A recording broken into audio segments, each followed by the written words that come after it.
Hi, this is Mike from Mike's Unboxing Reviews and How To, and on today's video we'll be taking a look at the Montech Metal DT24 Base, a 270 watt TDP cooler which fits pretty much all platforms on the market. Interested? I definitely am. Keep watching to find out more.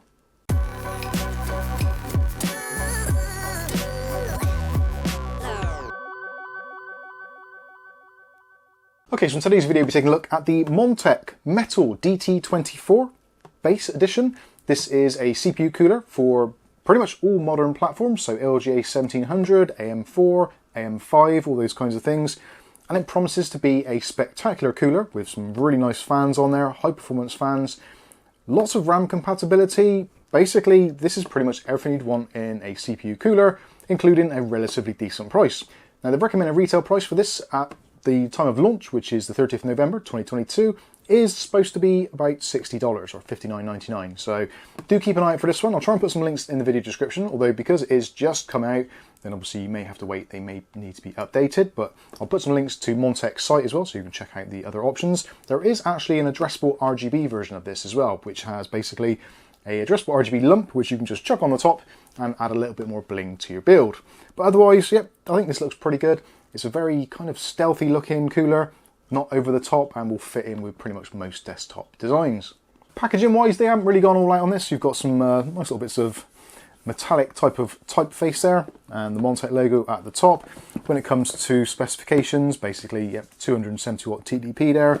When it comes down to sizes, something which actually surprised me on this is actually how low profile this potentially can be, measuring in only 153 millimeters tall, which is very, very shallow, to be honest with you, especially considering this is a dual heat pipe, dual tower system. So yeah, it'd be interesting to see how well this fits into some builds. Also know you've got the weight as well. So this thing actually, when it's fully assembled, weighs in somewhere in the region of about 1,500 grams. So 1.5 kilos. That's a pretty lumpy piece of metal, so should keep processors pretty tame. And to wrap things off, it comes with a 3-year warranty as well, which is pretty decent for the price. So let's get on, we'll do a quick unboxing on this, see what you get actually in the kit. We'll then put this onto our Ryzen 9 3900. And actually I'm going to compare this rather unfairly with some of the recent 360mm AIO coolers we've actually reviewed recently and see how this compares. Being that this is basically half the price of those, it'll be interesting to see how close this can actually get in terms of cooling to those twice expensive offerings. So there's a whole bunch to go through here, so let's start off at the beginning. So obviously you get an instruction manual which goes through in pretty good detail, showing you how it all goes together for the various socket types. So you're looking at LGA5X onwards, so up to LGA1700, and also AM4 and also AM5 sockets, which is pretty decent. So nice instruction manual, makes a lot of sense, very easy to comprehend. In terms of all the bags, everything is fully labelled up, so you know exactly what the deal is. So this one here is our AM4 mountings, which we'll be using a little bit later on. You also get the Intel 115X kit there, which is basically just a different set of spacers. You also get your LGA1700 socket and all the adapters there for that. There is a specific set for AM5. You also get some thermal paste included and also a spreader or spatula, and there are 4 spring clips for attaching the fan to the cooler. When it comes to backplates, so if you're using AM4, then use the standard AMD backplate, as is the same with AM5. If you're using Intel, don't worry, they have got you covered. So on the back of this bit of foam, there are an LGA1700 socket. So that goes through your backplate on your motherboard. And also you've got the same deal for the Intel 115X and LGA1200. So nice that they're separate and also spaced out appropriately, so you don't have to mess around with moving these pins in and out as you do with some other coolers. Also, there are 2 top plates. So there is a square one, which is going to be for your Intel setups. And also there's this elongated one, which is going to be fine for your AM4 and AM5. Then we get the cooler itself, which is actually really nicely packed away in this closed cell foam. And you do get 2 fans included. So these are the Montech Metal 120mm fans. And we've done a separate review of these, so if you want to check out these on their own. So if you may be thinking, I'll get some of those fans, they look pretty cool, I'll put them with my existing setup, then you certainly can do, and you will notice an improvement. They are very high performance fans. Got a really nice edge around the outside edge, hence the metal in the name. And they are 4-pin PWM. Rotational speeds, they do claim somewhere between 800 and 1900 RPM, although in testing I managed to get them down to about 400 RPM before they started just basically stopping. They're not really designed to go down that low, but essentially if you want to for a very cool and quiet system, you can put them somewhere around the sort of 500 RPM mark. They are absolutely silent and they still work pretty well. We've also got rubberized grommets built in on all four corners, front and back, and yeah, it's a very nice design, very sturdy, very strong, and does contain their new 6-pole motor. So basically that means it's going to have a lot of static pressure, lots of power, and it's a really nice design in my opinion. Let me know what you think in the comments. So like I said, you get 2 of those included, so there's one there, one there. They also do have a PWM pass-through, so don't worry, if you don't have enough CPU headers, then you can just daisy chain them and they'll take the same PWM signal from one header and split it across the 2 fans. Then we move on to the cooler itself, and it is actually a weighty beast, it really is, as you could probably imagine, for it being a twin tower version. We've also got 6 heat pipes, all of which are copper, then nickel plated. Got a really nice solid base plate on the bottom with a removable sticker on there, and it does appear to be finished very well, almost a mirror finish on there, so that's really good to see. I also like the fact that the actual screws for retaining this are actually captive as well. So if you put them in your build and you've got it upside down or sideways or whatever it is, the screws aren't going to fall out, which is a really nice little touch, and I think more manufacturers should do this as standard. In terms of actually branding, there's not a great deal on here. As you can see, there is a black top plate on there, and on that side it says the Metal DT24, and on this side it says Montech, but again, very hard to distinguish, so it is very stealthy indeed. You do have 104 fins on here, so that should aid cooling, lots of dissipation, lots of surface area and all that kind of good stuff, and it is actually a very lumpy beast. So that is pretty much it for the unboxing. Let's get this thing installed on our AM4 test platform and see how well it actually does. So to install the cooler, pretty straightforward on the AM4 platform. So we're just going to remove the 4 screws for the stock retaining plate here and put those away to one side for safekeeping. Next we're going to install our cooler, so open the retention arm, stick in the CPU, let it drop into the pins and latch it into position. Next we're going to use the 4 black washers or spacers. They do have a little indentation into them, as you can hopefully just about see there. So they will physically only fit in one way. If you put them in upside down, they won't fit, so turn them around the right way. Then you've got your 4 screws, so that just screws into the back plate. There are 2 lots of threads, a coarse and a fine, so make sure you use the coarse one on the bottom, which screws into the standard AM4 backplate.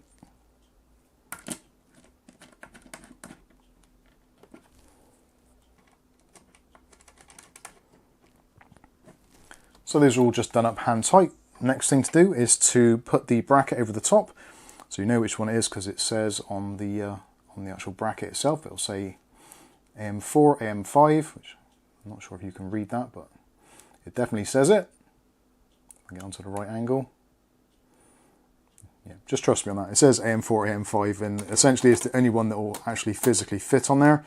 So just place that over the top. Then you can use the thumb screws, which are these ones here. And then just go around and tighten them up on all 4 corners. You can do this up by hand, or alternately, if you want to, they are cross-headed, so if you want to give them a little extra turn with your screwdriver, you certainly can do, although not entirely necessary. Next thing to do would be to apply some thermal paste to the processor. We'll be using Arctic's MX4 in this particular instance because that's what I've been testing the other coolers with. Get yourself a nice even coating of thermal paste and then we're ready to put the cooler into position. Nice and easy to do, so there's 2 screws there, or threads sticking up, which then will mate up with the fasteners on there. Make sure to remove the sticker and then just line up the threads with the cooler and then just use a long screwdriver. In this instance I'm going to use an extremely long screwdriver, thank you Mr. Bodie, and just do a couple of turns to get it started on one side and the same on the other.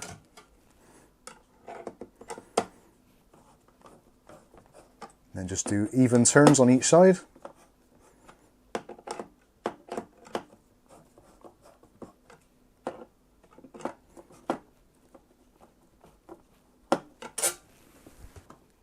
When it gets to the end, you won't be able to physically turn it anymore, and it will lock itself in. And that is it tightened up.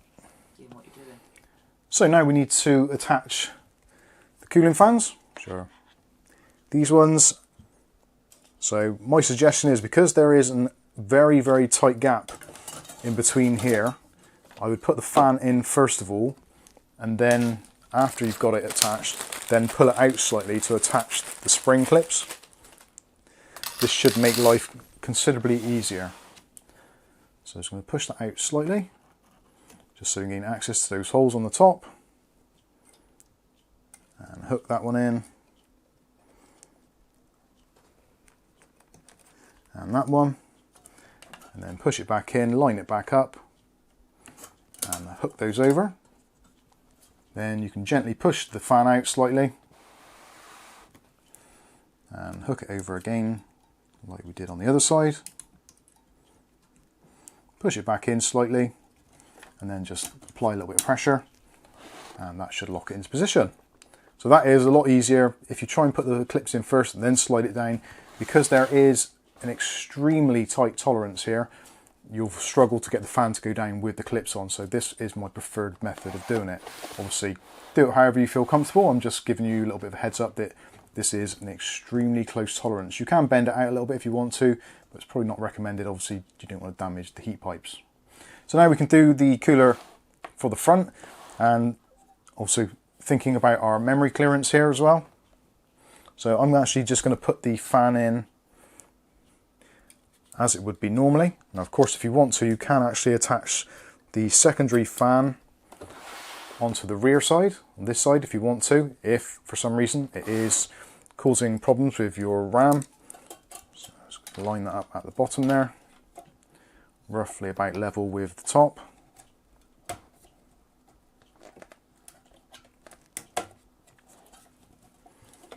And just stretch that over, and those lock into position.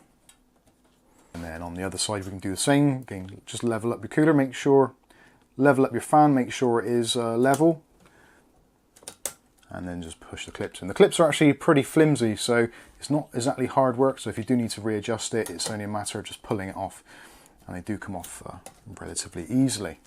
So there we go, that are the fans installed. So we now need to connect those up to a PWM header. On this particular board, they are at the top here, so we can just run the cables underneath where the RAM would be, just there. And the secondary cable, we can just route around the side there and plug it into the PWM extension. And there we go. You can obviously tuck in the wires, do whatever you want to them, a little bit of cable management should you need to, but that effectively is it. Make sure the blades spin, and that's it. Now we're ready to do some testing. So we'll be back straight after we've done that. Okay, so we've done all the testing, and I've got to say, I'm very surprised. This thing has done exceptionally well. I shouldn't say surprised, because that is devaluing the product somewhat, but considering this only costs, with a recommended retail price of $57, I think I said $59 earlier in the video, I did double check, it's actually $57 for the standard version, the base version, and the addressable RGB one is, I think it's $72. If that's wrong, I'll put that in the bottom as well. Obviously, we're not covering the RGB one in this video, so I'm not as kind of keen about the price on that, but $57 I think is an absolute steal for what this actually does in terms of performance. And I think actually this is going to be a pro and it's going to be a con, the looks of it. Now to me, I think this thing looks absolutely stunning. It's got a really nice design element to it, and it looks very industrial. And it actually performs very industrial. So maybe we should take a look at the performance charts now. So first of all, let's take a look at the Cinebench R23 scores. Now this is in comparison with two 360mm AIO coolers, one of which is kind of one of the more legendary ones in the market, which does very well, and the other one is one we've reviewed recently. So this is going to give you a reasonable idea of what this thing can actually do for a tower cooler. So let's look at those now. So Cinebench R23 stress test temperatures and minus room temperature, so these are deltas. Lower is going to be better. So at the low end, in idle situation, we've got the Montech coming in at 11.4 degrees Celsius. We've got the Deep Cool LT720 coming in at 11.6 degrees Celsius. And we've got the Freezer 2 360 coming in at 14.1 degrees Celsius. So that is the lowest recorded temperature. So the air cooler takes it against two 360mm AIO coolers, which is pretty amazing, I think, personally. But what is actually more surprising is if we look at the actual highest temperatures recorded. So highest temperatures recorded, we've got 45.3 degrees Celsius with the Montech, we've got 41.9 with the Deep Cool, which did particularly well, and we've got 44.8 degrees Celsius with the Freezer 2. So clearly you can see where you are going to see the benefits using a 360mm AIO, but look at the difference, a couple of degrees difference, and this costs half the price of both of those. So if you don't particularly want water in your system, but you do want performance of liquid cooling, this thing actually comes pretty close.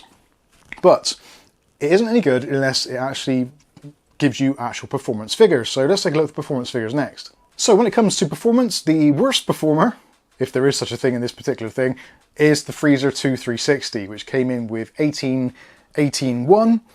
Then we've got, following up that, we've got the Montech, the DT24, coming in at 18.19.6. So very fractional there. It's kind of margin of error, but it did technically beat it. And the winner was Deep Cool with their LT720, which came in at 18.444. So again, very close, but this is half the price. This is actually probably less than half the price. So I think Montech have done an absolute fantastic job here. They've managed to squeeze as much performance as physically possible out of this twin tower design. And let's not forget, these are only 120mm fans. These aren't 140s like you'd see in something like the D15 from Noctua.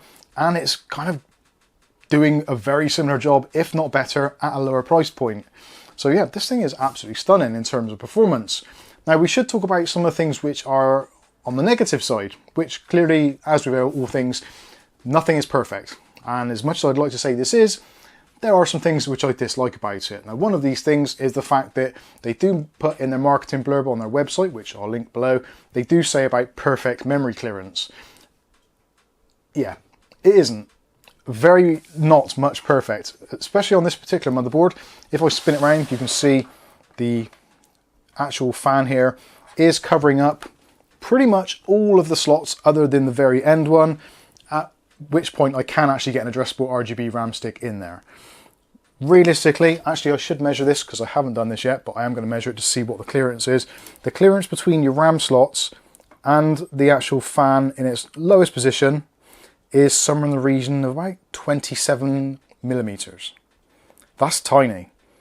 That is basically bare RAM. So if you've got bare RAM, just the substrate, no heat spreaders, no RGB, you're going to be fine. It'll fit easily. Now clearly, if you want to, you can, if you want, just unclip this and you can move it up a little bit. So even if you move it up to somewhere like here, yeah, RAM is going to fit, but then you are going to be losing a little bit of performance because now what you've got is the top of the fan is basically pushing air over the top fin. So the static pressure that the fan is generating is somewhat being lost. So you are going to lose a little bit of performance out of there. So in its optimum position, with it being down at the bottom here, you are going to need to have a motherboard which basically clears the RAM, or just use normal RAM without any heat sinks or spreaders or RGB, which I think sadly is going to rule out probably a good 50% of the target audience for this particular cooler, which is an absolute crime. It really is, because this performs amazing. It really does. Performance wise, $57 for a twin tower twin cooler like this with awesome performance, I think is a brilliant price. It genuinely is. But if it comes down to RAM compatibility, sadly for me, and I'm guessing a lot of others out there, you're going to have to look elsewhere, because you've got your RAM, you've got your RGB sticks, you kind of want to use them to some extent, or even that, you are even going to struggle with things like Corsair's LPX RAM, which is arguably the most popular RAM in the world in terms of usage base. So the fact that LPX won't even fit under there, again, is going to rule out a massive amount of people. I would love for them to do a revised design of this, maybe with the towers being swooped back a little bit, just to give you that little bit of extra clearance on there. Not necessarily for all 4 sticks of RAM, but just so you can have dual channel. That would be awesome. But yeah, the other alternative, now if you're not into your looks and you don't really care, you just want the performance, then it's a very simple thing to get around. Literally all you do is take the fan off of here, and stick it on the back, which you can do very, very easily. But then it looks a bit naff, in my opinion, because all part of it is the looks. The fact that you have got this metal branding, you've got that nice metal edge around the outside, that looks cool. That looks less cool in my opinion. Ultimately, it's a fantastic cooler, does an absolutely amazing job. You've got a lot of headroom there for much higher TDP processors. We're using a processor, 145 watts is what we've recorded. So this effectively has got a lot more headroom in there. The fans are excellent. And in fact, we should give you a demonstration of what the fans sound like. So these are the fans at full blast. This is the noise profile at 100% at approximately 1 foot away from the fan.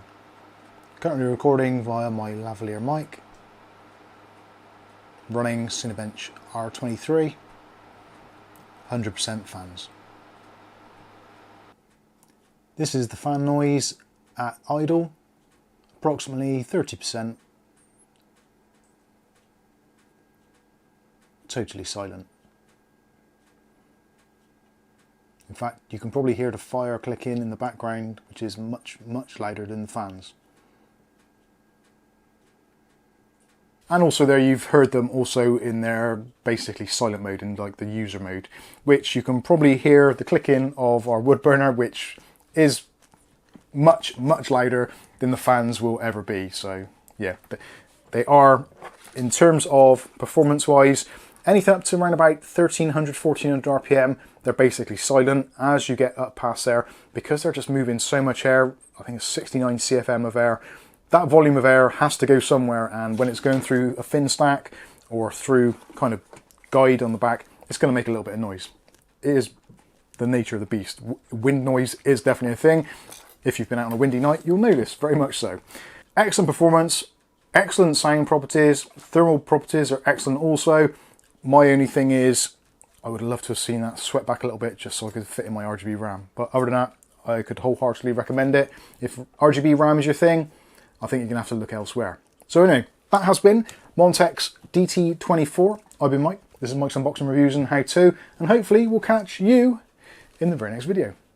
Thanks for watching.